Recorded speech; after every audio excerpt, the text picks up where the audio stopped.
നമസ്കാരം. ആനന്ദ് ഇന്റർനാഷണൽ ന്യൂസിലേക്ക് സ്വാഗതം. പ്രധാന വാർത്തകൾ. ട്രംപ് വക പ്രാരംഭ 10% താരിഫ് പ്രാബല്യത്തിൽ. ലോകവ്യാപാരം പ്രതിസന്ധിയിലേക്ക്. കൂപ്പുകുത്തൽ തുടർന്ന് US ഓഹരികൾ. മുറുകെ പിടിച്ചു നിൽക്കണം. വിപണിയിലെ പ്രതിസന്ധിയിൽ പിടിച്ചു നിൽക്കാൻ US ജനങ്ങളോട് ആവശ്യപ്പെട്ട് ഡൊണാൾഡ് ട്രംപ്. US കാർ കയറ്റുമതി താൽക്കാലികമായി നിർത്തിവെച്ച് ജാഗോർ ലാൻഡ് റോവർ. ജപ്പാനിലെ പ്ലാൻ ഭാഗികമായി US മാറ്റാൻ നിസാൻ. US പ്രിയമേറിയ ജർമ്മൻ ഉൽപ്പന്നങ്ങൾക്ക് വിലയേറ്റം. കടുത്ത സാമ്പത്തിക വ്യാപാര പ്രതിസന്ധിയുടെ നടുവിലേക്ക് ജർമ്മനി. US-നും യൂറോപ്പിനും സീറോ താരിഫ് സാഹചര്യത്തിലേക്ക് നീങ്ങാൻ കഴിയുമെന്ന് എലോൺ മസ്ക്. യൂറോപ്പിനും വടക്കേ അമേരിക്കയ്ക്കും ഇടയിൽ ഒരു സ്വതന്ത്ര വ്യാപാര മേഖല വരുമെന്നും മസ്ക്. US-ന്റെ തെക്ക് മധ്യ പടിഞ്ഞാറൻ ഭാഗങ്ങളിൽ നാശം വിതച്ച ചുഴലിക്കാറ്റ്. പ്രളയം പിന്നാലെ. രാഷ്ട്രപതി ദ്രൗപദി മുർമുവും ഒപ്പുവെച്ചു. വഖഫ് ഭേദഗതി ബിൽ 2025 നിയമമായി. രാമേശ്വരത്ത് പുതിയ പാമ്പൻ പാലം നാടിന് തുറന്നു നൽകി പ്രധാനമന്ത്രി നരേന്ദ്രമോദി. CPM ജനറൽ സെക്രട്ടറി സ്ഥാനത്ത് മലയാളി പോളിറ്റ് ബ്യൂറോ അംഗവും മുൻ മന്ത്രിയുമായ MA ബേബി എത്തുന്നു. വാർത്തകൾ വിശദമായി. US തുറമുഖങ്ങൾ, വിമാനത്താവളങ്ങൾ, കസ്റ്റംസ് വെയർഹൌസുകൾ എന്നിവിടങ്ങളിൽ നിന്ന് ഇന്ന് പുലർച്ചെ മുതൽ പ്രാരംഭ 10% അടിസ്ഥാന താരിഫ് പ്രാബല്യത്തിൽ വന്നു. 57 പങ്കാളി രാജ്യങ്ങളിൽ അടുത്ത ആഴ്ച മുതൽ വർദ്ധിപ്പിച്ച താരിഫ് നിരക്കുകൾ നിലവിൽ വരും. ഇതോടെ ലോകരാജ്യങ്ങൾ വ്യാപാര സാമ്പത്തിക പ്രതിസന്ധിയിലേക്ക് നീങ്ങുകയാണ്. മുമ്പെങ്ങുമില്ലാത്ത വിധം അമേരിക്കൻ ഓഹരി വിപണിയും ഇടിഞ്ഞു. ഒപ്പം യൂറോപ്യൻ ഓഹരി വിപണികളും ഇടിവിലേക്ക്. യൂറോപ്യൻ യൂണിയൻ രാജ്യങ്ങൾക്കുൾപ്പെടെ 20% നിരക്ക് ബാധിക്കപ്പെടും. US ഇറക്കുമതി ചെയ്യുന്ന എല്ലാ വിദേശ കാറുകൾക്കും ചുമത്തിയ 25% താരിഫ് വ്യാഴാഴ്ച മുതൽ പ്രാബല്യത്തിൽ വന്നു. US 3 പ്രധാന ഓഹരി സൂചികകളും വെള്ളിയാഴ്ച 5% ഇടിഞ്ഞു. S&P 500 ഏകദേശം 6% ഇടിഞ്ഞു. 2020 ശേഷമുള്ള US ഓഹരി വിപണിയുടെ ഏറ്റവും മോശം ആഴ്ചയാണിത്. സാമ്പത്തിക വ്യവസ്ഥ മുതൽ സർക്കാർ വെട്ടിക്കുറവുകൾ വരെയുള്ള ട്രംപിന്റെ വിവിധ നയങ്ങൾക്കെതിരെ പ്രതിഷേധിക്കാൻ വാഷിംഗ്ടൺ DC-യിലും ന്യൂയോർക്കിലും മറ്റ് നഗരങ്ങളിലും ആയിരക്കണക്കിന് ആളുകൾ ഒത്തുകൂടി. UK-യും ഫ്രാൻസും അടക്കം നൂറുകണക്കിന് രാജ്യങ്ങളിൽ താരിഫ് പ്രതിസന്ധികൾ തുടങ്ങി. ട്രംപിന്റെ താരിഫുകൾ ഏറ്റവും കൂടുതൽ ബാധിച്ച ചൈന കാര്യമായ പ്രതികാര നടപടി പ്രഖ്യാപിച്ചു. ദേശീയ താൽപര്യങ്ങൾ മുൻനിർത്തി പരസ്പര ചുങ്കം ചുമത്തുന്നതിനായി മുന്നോട്ട് പോകുമെന്നാണ് ചൈനയുടെ നിലപാട്. തായ്വാന്റെ ആഗോള മത്സരശേഷിയും താൽപര്യങ്ങൾ സംരക്ഷിക്കുമെന്നും വാഗ്ദാനം ചെയ്ത പുതിയ US താരിഫുകളോട് എങ്ങനെ പ്രതികരിക്കണമെന്ന് ചർച്ച ചെയ്യാൻ തായ്വാൻ പ്രസിഡന്റ് ലായ് ചിങ്-ഡെ ശനിയാഴ്ച ടെക് എക്സിക്യൂട്ടീവുകളുമായി ചർച്ച നടത്തി. ഇസ്രായേലി പ്രധാനമന്ത്രി ബെഞ്ചമിൻ നെതന്യാഹു തിങ്കളാഴ്ച വൈറ്റ് ഹൌസിലെത്തി താരിഫ് സംബന്ധിച്ച ചർച്ചകൾ നടത്തും. US നികുതി ബാധകമായ മറ്റ് രാജ്യങ്ങളിലും പ്രതിസന്ധി തരണം ചെയ്യുവാനുള്ള നിർണായക ചർച്ചകളാണിത്. വിപണിയിലെ പ്രതിസന്ധിയെ തുടർന്ന് കഠിനമായി പിടിച്ചു നിൽക്കാൻ അമേരിക്കക്കാരോട് ആവശ്യപ്പെട്ട് ഡൊണാൾഡ് ട്രംപ്. ശനിയാഴ്ച മുതൽ എല്ലാ ഇറക്കുമതികൾക്കും 10% അടിസ്ഥാന തീരുവ ഈടാക്കാൻ US ആരംഭിച്ചതിന് പിന്നാലെയാണ് ഈ നിലപാട്. വിപണിയിലെ ചാഞ്ചാട്ടത്തെ ഒരു സാമ്പത്തിക വിപ്ലവമെന്നാണ് ട്രംപ് വിശേഷിപ്പിച്ചത്. ധൈര്യമായി നിൽക്കൂ, അത് എളുപ്പമായിരിക്കില്ല, പക്ഷേ അന്തിമ ഫലം ചരിത്രപരമായിരിക്കും. US വിജയിക്കുമെന്നും ട്രംപ് ട്രൂത്ത് സോഷ്യലിലെ ഒരു പോസ്റ്റിൽ കൂട്ടിച്ചേർത്തു. ഡൊണാൾഡ് ട്രംപിന്റെ താരിഫുകളെയും നിലപാടുകളെയും എതിർത്തുകൊണ്ട് ഇടതുപക്ഷ ചായ്വുള്ള സംഘടനകൾ US-ലുടനീളവും മറ്റ് യൂറോപ്യൻ രാജ്യങ്ങളിലും ശനിയാഴ്ച തെരുവിലിറങ്ങി. സ്വാച്ഛാധിപത്യപരവും ശതകോടീശ്വരന്മാരുടെ പിന്തുണയുള്ളതുമായ അജണ്ട എന്ന് പ്രതിഷേധക്കാർ ട്രംപ് നയങ്ങളെ വിശേഷിപ്പിച്ചു. വാഷിംഗ്ടൺ DC, ഫ്ലോറിഡ, മറ്റിടങ്ങൾ എന്നിവിടങ്ങളിൽ 5 ലക്ഷത്തിലധികം ആളുകൾ പ്രകടനം നടത്തി. അമേരിക്കക്കാർ ഉൾപ്പെടെ നൂറുകണക്കിന് പ്രതിഷേധകർ പ്രധാന യൂറോപ്യൻ നഗരങ്ങളിൽ തെരുവിലേക്കിറങ്ങി. ഡൊണാൾഡ് ട്രംപിന്റെ ഭരണകൂടത്തിനെതിരായ പ്രതിഷേധ പ്രകടനങ്ങൾ നടത്തി. Frankfurt, Berlin, Paris, London, Lisbon എന്നിവിടങ്ങളിൽ ട്രംപിന്റെ നയങ്ങൾക്കെതിരെ ഐക്യ പ്രതിഷേധം റാലി നടത്തി. വാഷിംഗ്ടണിന്റെ നാഷണൽ മാളിൽ, ന്യൂഹാംപ്ഷയർ, പെൻസിൽവാനിയ തുടങ്ങിയ വിദൂര പ്രദേശങ്ങളിൽ നിന്നുള്ള പ്രകടനക്കാർ വാഷിംഗ്ടൺ സ്മാരകത്തിന്റെ മുന്നിൽ പ്രതിഷേധവുമായി ട്രംപ് വിരുദ്ധ റാലിക്ക് ഒത്തുകൂടി. US-നും യൂറോപ്പിനും സീറോ താരിഫ് സാഹചര്യത്തിലേക്ക് നീങ്ങാൻ കഴിയുമെന്ന് ട്രംപിന്റെ ഗവൺമെന്റ് എഫിഷ്യൻസി വകുപ്പിന്റെ ഉത്തരവാദിത്തമുള്ള എലോൺ മസ്ക് പറഞ്ഞു. ഇത് യൂറോപ്പിനും വടക്കേ അമേരിക്കയ്ക്കും ഇടയിൽ ഒരു സ്വതന്ത്ര വ്യാപാര മേഖല സൃഷ്ടിച്ചേക്കാമെന്നും മസ്ക് പറയുന്നു. യൂറോപ്യൻ യൂണിയന് 20% ലെവിയാണ് ചുമത്തുന്നത്. ട്രംപിന്റെ താരിഫ് പ്രഖ്യാപനത്തെ തുടർന്ന് ബ്രിട്ടീഷ് പ്രധാനമന്ത്രി സർ കെയർ സ്റ്റാമർ ലോക നേതാക്കളുമായി നിരവധി സംഭാഷണങ്ങൾ നടത്തി. ഫ്രഞ്ച് പ്രസിഡന്റ് ഇമ്മാനുവൽ മാക്രോണുമായുള്ള സർ കെയറിന്റെ സംഭാഷണത്തിന് ശേഷം ഒരു വ്യാപാര യുദ്ധം ആരുടെയും താൽപര്യങ്ങൾക്കനുസരിച്ചില്ല എന്ന സൂചന നൽകി. ആഗോള സാമ്പത്തിക സുരക്ഷാ ആഘാതത്തെക്കുറിച്ചുള്ള പ്രത്യേകിച്ച് തെക്ക് കിഴക്കൻ ഏഷ്യയിലെ ആശങ്കകൾ സർ കെയറും മാക്രോണും പങ്കുവച്ചു. വഖഫ് ഭേദഗതി ബിൽ 2025 നിയമമായി. മാരത്തോൺ ചർച്ചകൾക്ക് ശേഷം ലോക്സഭയിലും രാജ്യസഭയിലും പാസായ വഖഫ് ബിൽ രാഷ്ട്രപതി ദ്രൗപദി മുർമു ശനിയാഴ്ച ഒപ്പുവെച്ചതോടെയാണ് നിയമമായത്.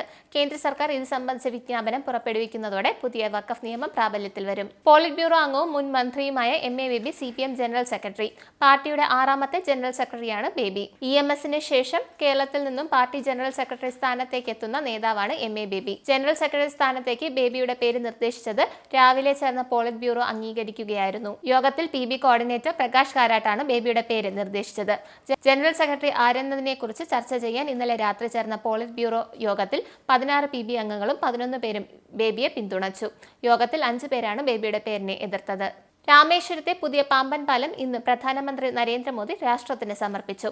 ശ്രീലങ്കൻ സന്ദർശനത്തിന് ശേഷം പ്രത്യേക വിമാനത്തിൽ രാമേശ്വരത്തെത്തിയ മോദി ക്ഷേത്ര ദർശനത്തിന് ശേഷമാണ് പാലത്തിന്റെ ഉദ്ഘാടനം നിർവഹിച്ചത്. 2019 നരേന്ദ്രമോദി തന്നെ തറക്കല്ലിട്ട പാമ്പൻ പാലത്തിന്റെ ഉദ്ഘാടനത്തിനായാണ് അദ്ദേഹം ഇന്ന് രാമേശ്വരത്തേക്ക് എത്തിയത്. ക്ഷേത്ര ദർശനം നടത്തിയ ശേഷം ഉച്ചയ്ക്ക് 12 മണിയോടെയായിരുന്നു പാലത്തിന്റെ ഫ്ളാഗ് ഓഫ്. ഡൊണാൾഡ് ട്രംപിന്റെ താരിഫ് പ്രഖ്യാപനത്തെ തുടർന്ന് കടുത്ത പ്രതിസന്ധിയിലാണ് ജർമ്മൻ വ്യവസായ മേഖല. അമേരിക്കയുടെ സാമ്പത്തിക കുരുക്കിന്റെ മധ്യത്തിൽ കുടുങ്ങിക്കിടക്കുകയാണ് ജർമ്മനി. ഉയർന്ന താരിഫ് വരുന്നതോടെ ജർമ്മൻ ഉൽപ്പന്നങ്ങൾക്ക് US-ൽ വിലയേറും.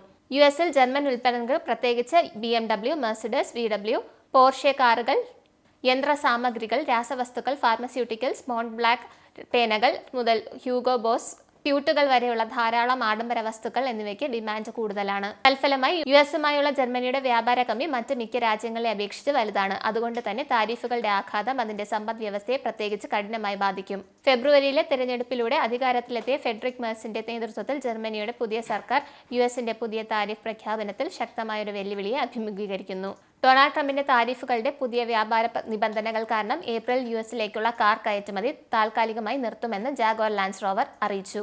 US-ലേക്കുള്ള വാഹനങ്ങളുടെ ആഭ്യന്തര ഉൽപ്പാദനത്തിൽ ചിലത് US-ലേക്ക് മാറ്റുന്നതിനെക്കുറിച്ച് നിസാൻ മോട്ടോഴ്സ് ആലോചിക്കുന്നുണ്ടെന്ന് റിപ്പോർട്ടുകളുണ്ട്. ട്രംപിന്റെ താരിഫുകളുടെ ആഘാതം ലഘൂകരിക്കുന്നതിനായി പടിഞ്ഞാറൻ ജപ്പാനിലെ ഫുകുവോക്ക ഫാക്ടറിയിലെ ഉൽപ്പാദനം കുറയ്ക്കാനും റോഗ് SUV-യുടെ ചില നിർമ്മാണം US-ലേക്ക് മാറ്റാനും നിസാൻ ഈ വേനൽക്കാലത്ത് തന്നെ പദ്ധതിയിടുന്നെന്ന് സൂചനയുണ്ട്. ശനിയാഴ്ച വീണ്ടുമുണ്ടായ ശക്തമായ മഴയും പെട്ടെന്നുള്ള വെള്ളപ്പൊക്കം US-ന്റെ തെക്ക് മധ്യ പടിഞ്ഞാറൻ ഭാഗങ്ങളിൽ നാശം വിതച്ചു. ദിവസങ്ങളോളം നീണ്ടുനിന്ന ശക്തമായ കൊടുങ്കാറ്റും മാരകമായ ചുഴലിക്കാറ്റും കാരണം ഇതിനകം തന്നെ ഈ പ്രദേശങ്ങൾ വെള്ളത്തിനടിയിലായി. ചില സ്ഥലങ്ങളിലെ നദികളിലെ ജലനിരപ്പ് ദിവസങ്ങളോളം ഉയരുമെന്നും പ്രവാചകർ മുന്നറിയിപ്പ് നൽകി. ദിനംപ്രതി പെയ്യുന്ന കനത്ത മഴ മധ്യ US-ൽ വെള്ളപ്പൊക്കമുണ്ടാക്കുകയും ജലപാതകൾ വേഗത്തിൽ വീർക്കുകയും ടെക്സസ് മുതൽ ഒഹായോ വരെ നിരവധി വെള്ളപ്പൊക്ക അടിയന്തരാവസ്ഥകൾക്ക് കാരണമാകുകയും ചെയ്തു. ഒന്നിലധികം സംസ്ഥാനങ്ങളിലെ ഡസൻ കണക്കിന് സ്ഥലങ്ങളിൽ വലിയ വെള്ളപ്പൊക്ക അവസ്ഥയുണ്ടാകുന്നു. ഘടനകൾ, റോഡുകൾ, പാലങ്ങൾ, മറ്റ് നിർണായക അടിസ്ഥാന സൗകര്യങ്ങൾ എന്നിവ വ്യാപകമായി വെള്ളത്തിനടിയിലാകാൻ സാധ്യതയുണ്ട്. കൊടുങ്കാറ്റ് ആരംഭിച്ചതിന് ശേഷം 16 കാലാവസ്ഥാ സംഭവങ്ങളുമായി ബന്ധപ്പെട്ട മരണങ്ങൾ റിപ്പോർട്ട് ചെയ്തിട്ടുണ്ട്. ഇതിൽ ടെന്നസിയിലെ 10 മരണങ്ങളും ഉൾപ്പെടുന്നു. വടക്കൻ അയർലൻഡിലെ മോൺ പർവ്വത നിരകൾക്ക് സമീപമുള്ള കൗണ്ടി ടൗണിലുണ്ടായ വൻതോതിലുള്ള കാട്ടുതീ പടരുന്നത് തടയാൻ കിണഞ്ഞു പരിശ്രമിച്ച അഗ്നിരക്ഷാസേന. തീ ഏകദേശം 2 മൈൽ വരെ വ്യാപിച്ചിരിക്കുന്നു. ഇതിൽ കൂടുതലും വനപ്രദേശവും ജനവാസ കേന്ദ്രങ്ങൾക്ക് സമീപവും ഉൾപ്പെടുന്നു. ഹിൽ ടൗണിലെ സ്റ്റാൻഡ്ബാക്ക് റോഡിൽ അഗ്നിശമന ഉപകരണങ്ങളും 100-ലധികം അഗ്നിശമന സേനാംഗങ്ങളും തീ അണയ്ക്കാൻ പ്രവർത്തിക്കുന്നുണ്ടെന്ന് വടക്കൻ Ireland fire and rescue service പറഞ്ഞു. സമീപത്തുള്ള ഒരു ചെറിയ വിഭാഗം താമസക്കാരോട് രാത്രി മുഴുവൻ വീടുകൾ വിട്ടുപോകാൻ നിർദ്ദേശം നൽകിയതായി disaster management group commander Rose Tolent പറഞ്ഞു. സൗദി അറേബ്യയിൽ മയക്കുമരുന്ന് കേസിൽ നിരവധി പേരെ അറസ്റ്റ് ചെയ്തതായി സൗദി ഔദ്യോഗിക വാർത്താ ഏജൻസി റിപ്പോർട്ട് ചെയ്തു.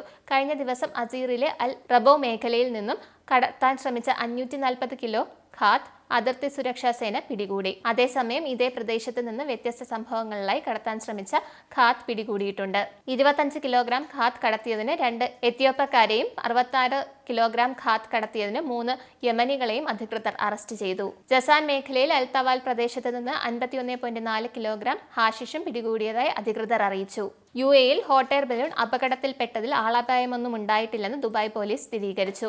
അപകടത്തിൽ 2 പേർ മരിച്ചതായി സമൂഹ മാധ്യമങ്ങളിൽ പ്രചരിപ്പിച്ചതിനെ തുടർന്നാണ് പോലീസ് ഇക്കാര്യം വ്യക്തമാക്കിയത്. കഴിഞ്ഞ മാസം 23-നാണ് ഹോട്ട് എയർ ബലൂൺ അപകടത്തിൽപ്പെട്ടത്. ബലൂണിലുണ്ടായ വിനോദസഞ്ചാരികൾക്ക് നിസ്സാര പരിക്കുകൾ മാത്രമാണ് സംഭവിച്ചത്. പൊതുഗതാഗത സംവിധാനങ്ങൾക്ക് അബുദാബിയിൽ വൻ വളർച്ച രേഖപ്പെടുത്തിയതായി കണക്കുകൾ. കഴിഞ്ഞ വർഷം അബുദാബിയിൽ പൊതുഗതാഗത ബസ്സുകൾ നടത്തിയത് 9 കോടി ട്രിപ്പുകൾ. സമുദ്ര ഗതാഗത മാർഗങ്ങൾ ഉപയോഗിച്ചവരുടെ എണ്ണം 1,68,000-ത്തിലധികമാണ്. വിമാനയാത്രയിലൂടെ ഗണ്യമായ വർധനവുണ്ടായി. 2.8 കോടി യാത്രക്കാരാണ് എമിറേറ്റിലെ വിമാനത്താവളങ്ങളിലൂടെ കടന്നുപോയത്. വിദ്യാഭ്യാസത്തിൽ സൗദി പ്രൊഫസർ മുബാറക് അൽ ഖഹ്താനിക്ക് പ്രശസ്ത അമേരിക്കൻ അവാർഡ്. 2025-ലെ വിദ്യാഭ്യാസ രംഗത്തെ നേതൃത്വ മികവിനുള്ള അമേരിക്കൻ മാൽക്കം അവാർഡാണ് സൗദി പ്രൊഫസർ അൽ ഖഹ്താനിക്ക് ലഭിച്ചത്. അവാർഡ് ലഭിച്ചതിനെ തുടർന്ന് അദ്ദേഹത്തിനെ US-ലെ സൗദി എംബസി അഭിനന്ദിച്ചു. ഇനിയൊരിടവേള. തിരികെ വാർത്തകളിലേക്ക്. ഇനി നാഷണൽ ഹൈലൈറ്റ്സ്. ഇന്ത്യൻ മഹാസമുദ്ര മേഖലയിലുടനീളം ചൈനയുടെ വർദ്ധിച്ചു വരുന്ന സ്വാധീനത്തെക്കുറിച്ചുള്ള ആശങ്കകൾക്കിടയിലും പ്രതിരോധമൂർജ്ജം, ഡിജിറ്റൽ അടിസ്ഥാന സൗകര്യങ്ങൾ, ആരോഗ്യം, വ്യാപാരം എന്നീ മേഖലകളിൽ 7 പ്രധാന കരാറുകളിൽ ഇന്ത്യയും ശ്രീലങ്കയും ശനിയാഴ്ച ഒപ്പുവെച്ചു. കഴിഞ്ഞ വർഷം സെപ്റ്റംബറിൽ പ്രസിഡന്റ് അനുരകുമാര ദിസനായക അധികാരത്തിൽ വന്നതിന് ശേഷം പ്രധാനമന്ത്രി നരേന്ദ്രമോദി നടത്തിയ ശ്രീലങ്കൻ സന്ദർശന വേളയിലാണ് കരാറുകൾ ഒപ്പുവെച്ചത്. ഇന്ത്യയുടെ സുരക്ഷാ താൽപര്യങ്ങൾക്ക് വിരുദ്ധമായി ശ്രീലങ്കയുടെ പ്രദേശം ഉപയോഗിക്കാൻ അനുവദിക്കില്ലെന്ന് പ്രധാനമന്ത്രി മോദിക്ക് ഉറപ്പ് നൽകിയതായി അദ്ദേഹം പറഞ്ഞു. ഇനി കേരള ഹൈലൈറ്റ്സ്. നിർമ്മാതാവ് ആന്റണി പെരുമ്പാവൂരിനും ആദായ നികുതി വകുപ്പിന്റെ നോട്ടീസ്. നടനും സംവിധായകനുമായ പൃഥ്വിരാജിനും നോട്ടീസ് നൽകിയതിന് പിന്നാലെയാണ് ആന്റണി പെരുമ്പാവൂരിനും ആദായ നികുതി വകുപ്പ് നോട്ടീസ് അയച്ചിരിക്കുന്നത്. ലൂസിഫർ, എമ്പുരാൻ സിനിമകളുടെ സാമ്പത്തിക ഇടപാടുകളിൽ വ്യക്തത വരുത്തണമെന്നാവശ്യപ്പെട്ടാണ് ആദായ നികുതി വകുപ്പ് ആന്റണി പെരുമ്പാവൂരിന് നോട്ടീസ് അയച്ചത്. UK പൗണ്ട് ഇന്നത്തെ മൂല്യം: ഒരു പൗണ്ട് 110.20 ഇന്ത്യൻ രൂപ, ഒരു $, 85.53 ഇന്ത്യൻ രൂപ, ഒരു യൂറോ 93.70 ഇന്ത്യൻ രൂപ, ഒരു പൗണ്ട് 1.29 $. ഇനി സ്പോർട്സ്.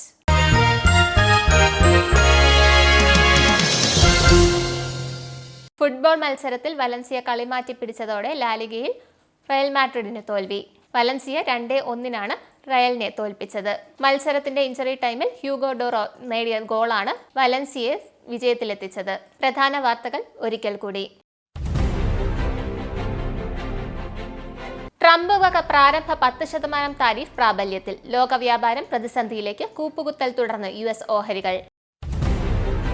മുറുകെ പിടിച്ചു നിൽക്കണം. വിപണിയിലെ പ്രതിസന്ധിയിൽ പിടിച്ചു നിൽക്കാൻ US ജനങ്ങളോട് ആവശ്യപ്പെട്ട് ഡൊണാൾഡ് ട്രംപ്. US കാർ കയറ്റുമതി താൽക്കാലികമായി നിർത്തിവെച്ച് ജാഗ്വർ ലാൻഡ് റോവർ. ജപ്പാനിലെ പ്ലാന്റ് ഭാഗികമായി US മാറ്റാൻ നിസാൻ. US പ്രിയമേറിയ ജർമ്മൻ ഉൽപ്പന്നങ്ങൾക്ക് വിലയേറ്റം. കടുത്ത സാമ്പത്തിക വ്യാപാര പ്രതിസന്ധിയുടെ നടുവിലേക്ക് ജർമ്മനി. US-നും യൂറോപ്പിനും സീറോ താരിഫ് സാഹചര്യത്തിലേക്ക് നീങ്ങാൻ കഴിയുമെന്ന് എലോൺ മസ്ക്. യൂറോപ്പിനും വടക്കേ അമേരിക്കയ്ക്കും ഇടയിൽ ഒരു സ്വതന്ത്ര വ്യാപാര മേഖല വരുമെന്നും മസ്ക്. US-ന്റെ തെക്ക് മധ്യ പടിഞ്ഞാറൻ ഭാഗങ്ങളിൽ നാശം വിതച്ച ചുഴലിക്കാറ്റ്. പ്രളയം പിന്നാലെ. രാഷ്ട്രപതി ദ്രൗപദി മുർമുവും ഒപ്പുവെച്ചു. വഖഫ് ഭേദഗതി ബിൽ 2025 നിയമമായി. രാമേശ്വരത്ത് പുതിയ പാമ്പൻ പാലം നാടിന് തുറന്നു നൽകി പ്രധാനമന്ത്രി നരേന്ദ്രമോദി. CPM ജനറൽ സെക്രട്ടറി സ്ഥാനത്ത് മലയാളി പോളിറ്റ് ബ്യൂറോ അംഗവും മുൻ മന്ത്രിയുമായ MA ബേബി എത്തുന്നു. ഈ ബുള്ളറ്റിൻ ഇവിടെ സമാപിക്കുന്നു. നന്ദി, നമസ്കാരം. നിങ്ങൾക്കും ആനന്ദ മീഡിയയുടെ പ്രേക്ഷകരിൽ ഒരാളാകണ്ടേ? യൂറോപ്പിലും US-ലും ആഫ്രിക്കയിലും അടക്കം പ്രവാസികൾ ഉള്ളയിടങ്ങളിലൊക്കെ ജനപ്രിയ ചാനലുമായി ആനന്ദ് മീഡിയ ഒപ്പമുണ്ട്. ഏഷ്യാനെറ്റ് ഫ്ലവേഴ്സ് അടക്കം നിങ്ങളുടെ വിരൽത്തുമ്പിലെത്തും. ആദ്യം റോക്കു ബോക്സ് സ്വന്തമാക്കുക. അതിൽ നിന്നും ആനന്ദ് മീഡിയ ആപ്ലിക്കേഷൻ ഡൗൺലോഡ് ചെയ്യുക, ഇൻസ്റ്റാൾ ചെയ്യുക. എന്നിട്ട് 02085866511 എന്ന നമ്പറിൽ ഞങ്ങളുടെ കസ്റ്റമർ കെയറിൽ ബന്ധപ്പെടുക. അല്ലെങ്കിൽ +91 735 660 3747 എന്ന നമ്പറിൽ വാട്സപ്പ് ചെയ്യുക. ആനന്ദ് മീഡിയയുടെ സേവനങ്ങൾ സ്വന്തമാക്കുക. മറ്റു ചാനലുകൾക്കൊപ്പം ആനന്ദ് TVയും എൻജോയ് ചെയ്യുക.